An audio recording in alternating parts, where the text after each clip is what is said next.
ইউটিউবের সহ-প্রতিষ্ঠাতা ও প্রথম ভিডিও আপলোডকারী। পূর্ণ নাম জাভেদ করিম।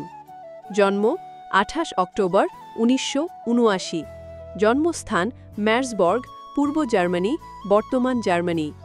পারিবারিক পটভূমি: বাবা একজন বাংলাদেশি গবেষক নাইমুল করিম, যিনি আমেরিকায় কেমিক্যাল ইঞ্জিনিয়ার হিসেবে কাজ করতেন।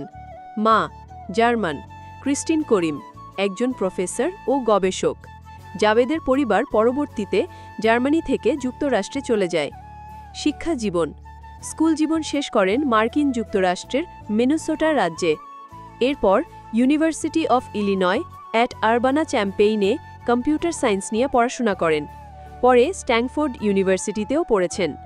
পেশাগত জীবন: পেপ্যালে ইন্টার্নশিপ করার সময় তিনি পরিচিত হন স্টিভ চেন ও চ্যাড হার্লের সাথে। 2005 সালে এই তিনজন মিলে ইউটিউব তৈরি করেন।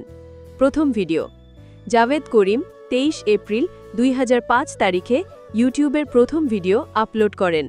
ভিডিওটির নাম ছিল মি অ্যাট দ্য জু। এতে দেখা যায় জাভেদ একটি চিড়িয়াখানায় হাতির সামনে দাঁড়িয়ে আছেন ও কথা বলছেন। এখনও এই ভিডিও ইউটিউবে আছে এবং এটি ঐতিহাসিক একটি ভিডিও হিসেবে ধরা হয়। পরবর্তীতে জাভেদ ইউটিউব তৈরি করার পরও খুব বেশি জনসম্মুখে আসেননি। তিনি গুগলকে ইউটিউব বিক্রির সময়ও নিজে খুব নীরব ভূমিকা পালন করেন। তিনি বিভিন্ন স্টার্টআপ এবং প্রযুক্তি উদ্যোগে বিনিয়োগ করে যাচ্ছেন। তিনি ইউটিউবের সবচেয়ে নীরব এবং লো প্রোফাইল সহ প্রতিষ্ঠাতা। তার কথা কম, কিন্তু তার কাজ বিশাল। পৃথিবীর সবচেয়ে বড় ভিডিও প্ল্যাটফর্মের পিছনে একজন অদৃশ্য নায়ক।